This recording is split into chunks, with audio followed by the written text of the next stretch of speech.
Hello everyone, Merry Christmas! You remember Swan Princess? So if you're not familiar with the Swan Princess, it's about a princess who's cursed to become a swan until the Prince Derek professes his love to her, and then they got to fight an evil sorcerer who becomes a big bat thing, and there's some animal sidekicks. This is a tape that I would watch all the time. This is the very same tape that I had in my childhood. This is worth a lot of money now. It's probably like 99 cents on eBay. Anyway, it didn't do really well in theaters, but apparently on video, it did gangbusters. So they released 2 direct-to-video sequels in the 90s, which I did not see. I remember seeing ads for them and thinking, wow, that looks bad. And that really should have been the end of it. But in 2012, they decided to make a big comeback. And now they have 10 Swan Princess movies. 10 of them. I'm not joking, there's 10. So I rectified that mistake from my past, and now I have seen all of the Swan Princess sequels. All 10 movies.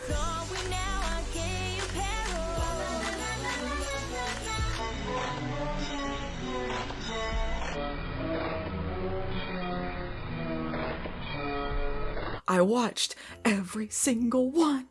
Every single Swan Princess movie. The first Swan Princess still holds up pretty well, actually. It's a good movie. It's well animated. The songs are really great. It's got a decent structure. It's got a really, really, really dumb prince in it. It's very enjoyable. Is beauty all that matters to you? What else is there?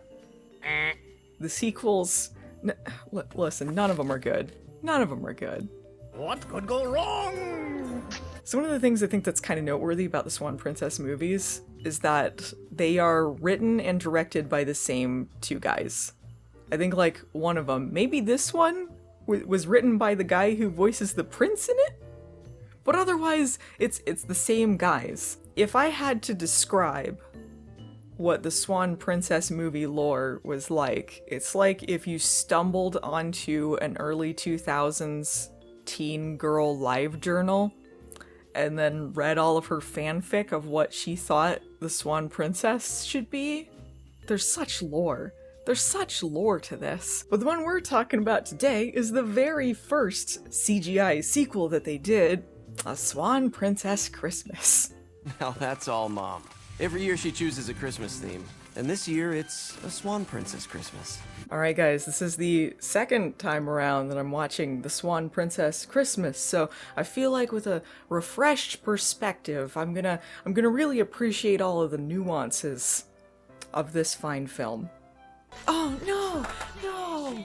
That's the worst shot of the movie. Easily the worst shot of the movie. I can say right now, the worst shot of the movie.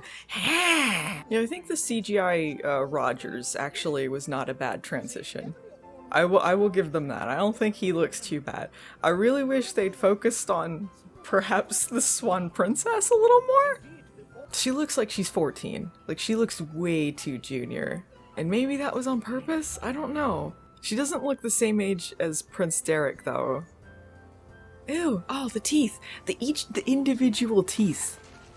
It's quite frightening. I don't know if they were going for realism, the realism of Swan Princess, but...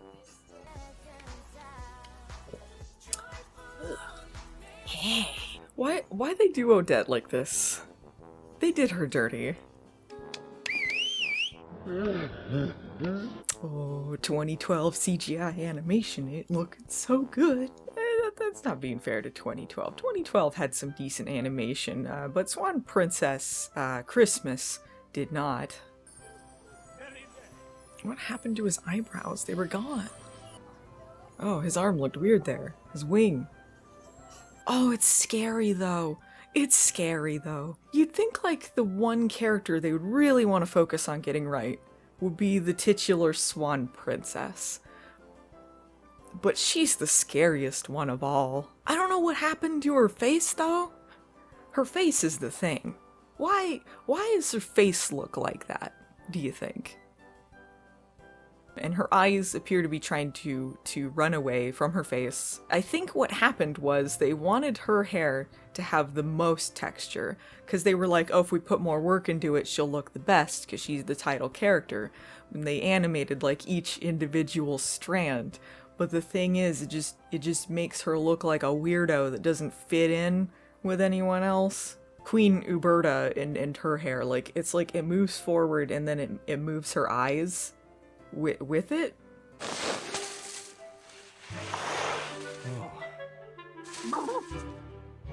Yeah, they've definitely taken a cloud texture and used it as snow.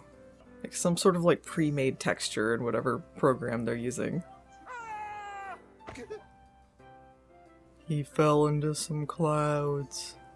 Derek and Odette are kind of like barely characters, which is weird because they're actually integral to the plot, which is kind of unusual for a Swan Princess sequel, believe it or not. But they're also just kind of unlikable. Like, they see the cat like freezing to death and they're like, ew, get out of the road, cat.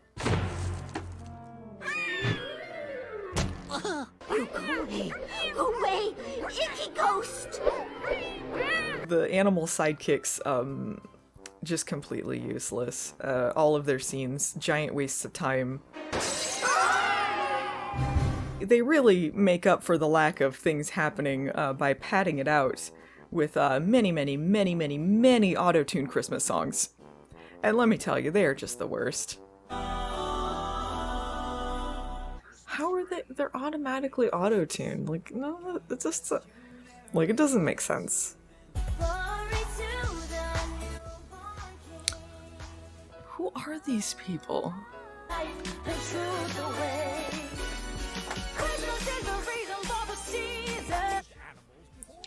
Where'd you get a popcorn bucket like that? In the 1700s or whenever this is supposed to be.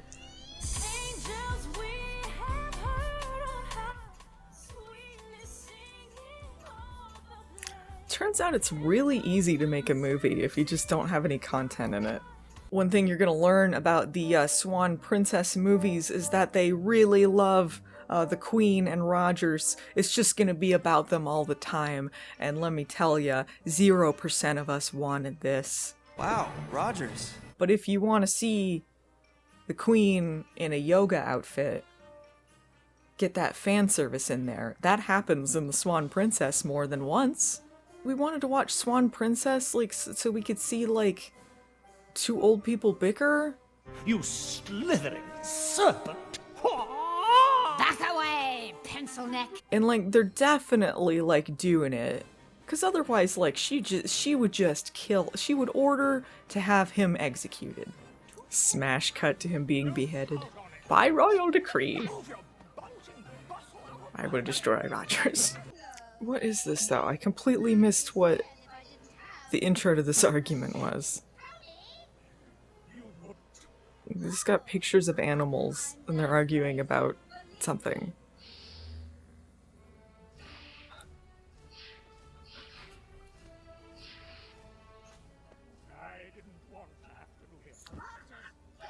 Oh, they're doing a lightsaber battle, though.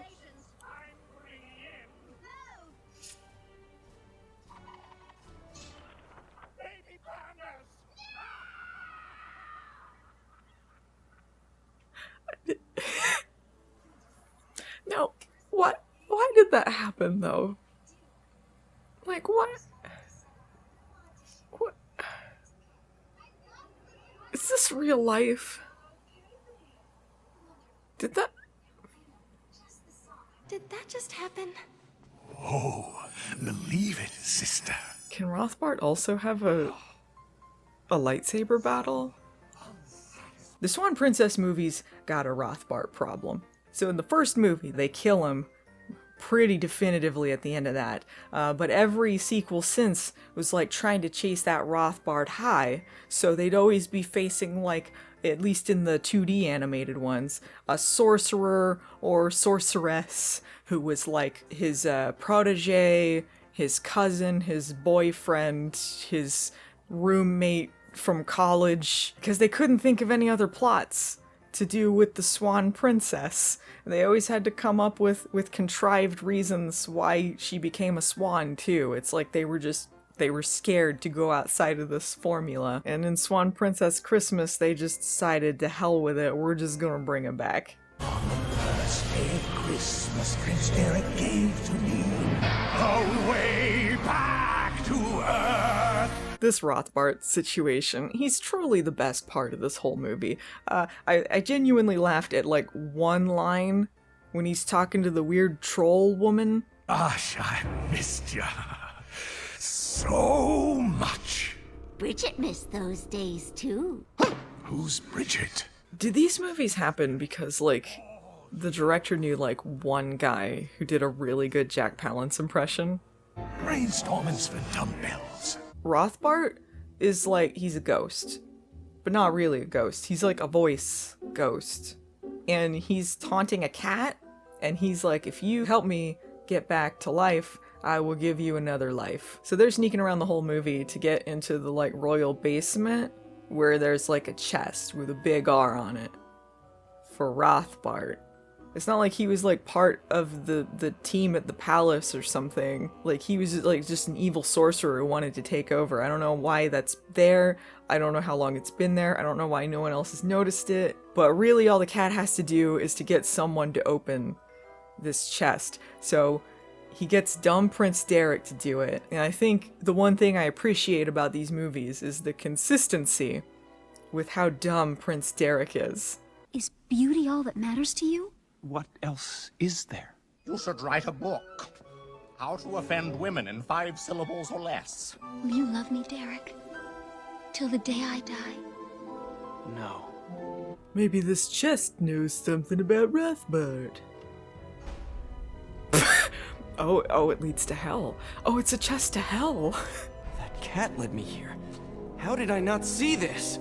Yeah, how'd you not see the Rothbart chest to hell coming? I might not be able to see you now, but I will hunt you down and send you back where you belong. Send you to hell, Rothbart. Does Prince Derek count as a himbo? Prince Derek is a himbo? Hashtag Prince Derek is a himbo. We'll get it trending. Derek opens the chest and then immediately loses interest. And that makes Rothbart like another ghost? Like he was already a ghost, but now he's like a slightly more visible ghost. Like there's levels of ghostum. Like he's like, you go like, you're like wiener voice ghost, and then you go into like a super ghost, and then you could be like a mega ghost, and then maybe eventually you'll get to like to life. All right, whatever. My walk cycles don't have to make sense. I'm a ghost. I can just float wherever. I'm walking on air.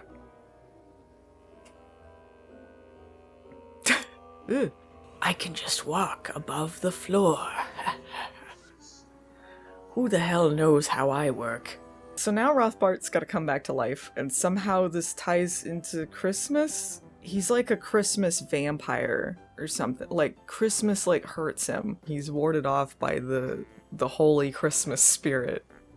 This is sacred ground. He can't cross. The only thing more powerful than the Forbidden Arts is the spirit of Christmas. So this is when you decide to come back? When you're at your weakest? Well, it sounds kind of stupid when you say it that way. I can't cast a spell on Derek or Odette. They got too much Christmas spirit. They got too much Christmas spirit. He can't cast a spell on them because they got too much Christmas spirit. That's the most powerful thing of all. You know, if the first Swan Princess movie had taken place during Christmas time, it would have been over in like 2 seconds. Maybe they could have like changed things if they just gave him their lunches, you think? I intend to eat their lunches. I didn't know that Christmas was so tied into Rothbart's lore. I'm learning so much from this movie. But you will never destroy Christmas. Do you know what the people are gonna remember next Christmas? Oh, he thinks like Christmas won't happen because they'll have bad memories. They'd be like, remember that time that the lights went out and we were kind of mean to each other, and then the queen or the princess was turned back into a swan. I feel like turning them into ornaments is kind of like the opposite of what he's been trying to do this whole movie, as far as not having Christmas foil his plans. All right, whatever. So what does he gotta do? He's gotta get rid of that Christmas spirit. So he casts a spell that like makes everyone mean to each other for a while. And then the movie starts going into these magic Christmas ornaments. It's time to bring up the ornaments for Ornament Day. It's Ornament Day. It's Ornament Day. Have you seen Prince Derek? Probably working on his ornament. It is Ornament Day. Ornament Day. Remember? Remember the Better movie? He's gotta like infuse a light bulb that Rogers has invented with evil magic so it will taint the other Christmas ornaments and then destroy the tree, and then the protections of the ornaments will go away or something. And then he does that, and he's alive again.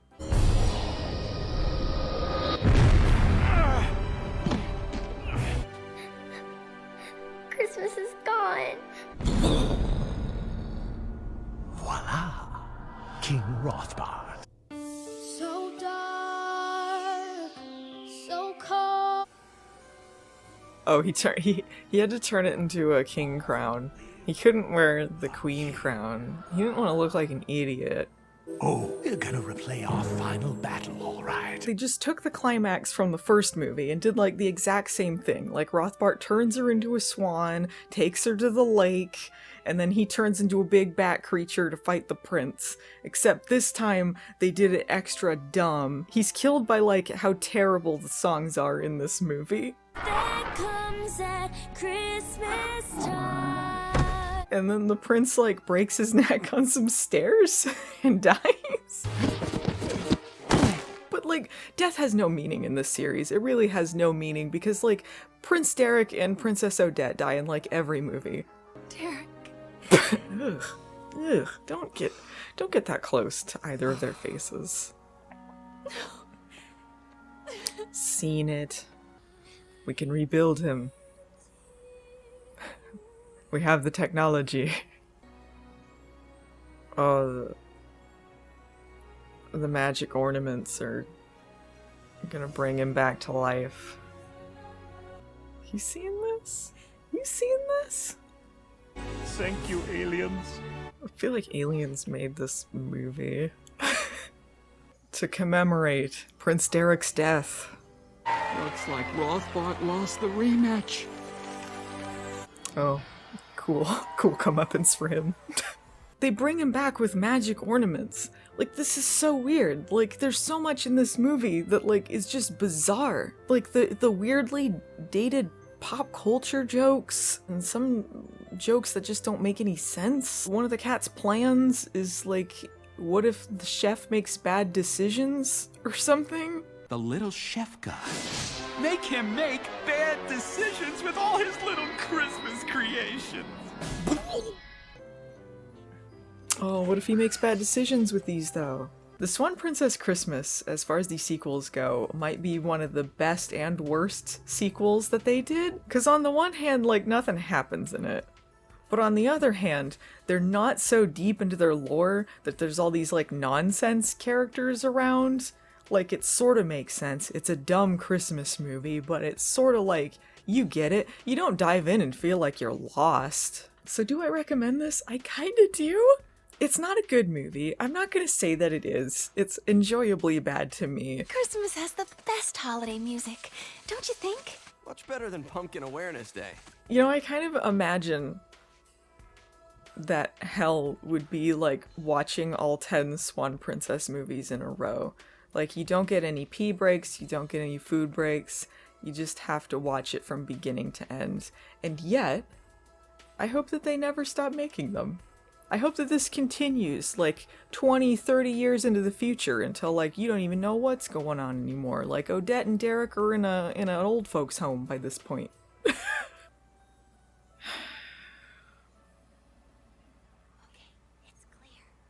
You know, at this point, the movie's really lost me. Watch Swan Princess Christmas. It's on Hulu. It's on some other streaming services. It's probably really cheap to get on there. And please, check out the Swan Princess website. Maybe you'll find a swanderful sale. Merry Christmas, everyone. Happy New Year. May the Rothbart be with you. Bye!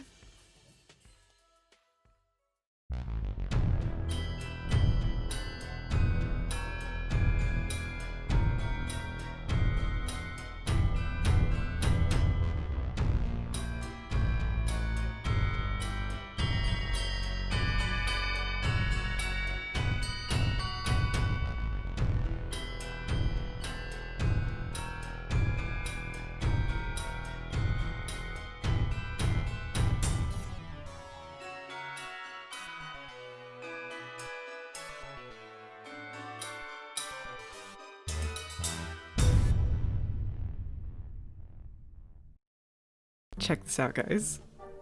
The Swan Princess website, swanprincessseries.com. Look at this GeoCities nonsense, though. The fonts. I love that this looks like it was made by someone very not on the internet, and yet it is updated so often. Merry Christmas! It's the newsletter. They had to use the picture from the cover of the Swan Princess Christmas, not the actual movie. Does not match the animation style of the little girl at all. That's her daughter, by the way. Oh, that's too spooky. Look at this. There's so many cells from the movie that they want you to purchase. And if you're looking for a Swan Princess cell, here's the place to find it. For $650, you can get Odette and Derek kissing. You could also get Floating King Head. Oh, thank God. One of the songs was performed by a finalist on America's Got Talent. Vintage, all the things from the movies you liked. A commemorative coin. Oh, what's this? Oh, just my Swan Princess commemorative coin. Look, you can get a watch with Princess Odette on it. Was anyone looking for that? What even is this nonsense? Look at this pattern. Nonsense. You can't even make anything out. But yeah, real popular seller with the daughter character in with the pirate one. That'll only run you at $150. Okay, I do kind of like the evil Rothbart. That's very good. Absolutely not. Dead ass though. Who in the world? Well, I can tell you who in the world. Whoever's in this picture here. The director? They definitely sell their merch out of the boot of that car though, right? No. Look at, no. Can you imagine seeing someone walking down the street in this number? Can you imagine seeing someone like this in a dark alley? Oh good, the shorter version. It's not even it's not wordplay on anything though. Live action Swan Princess movie! Coming never! Okay, they didn't get permission for that Star Trek outfit. Hi, Mom, can you get me the cat from Swan Princess Christmas, please? Bought together. Cat, a mat for an art cell, and a soundtrack CD. They have never sold a single thing from this website. What is this contest? Let's take a look. Oh, a Swan Princess movie poster contest. Design a live-action Swan Princess movie poster using whatever media... Oh, so they can help sell their live-action concept. Pretty clever!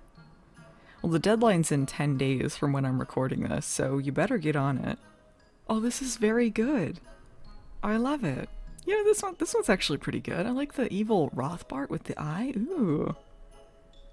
Yes, winner. Winner is chosen. No one... Don't submit anything. This is the winner.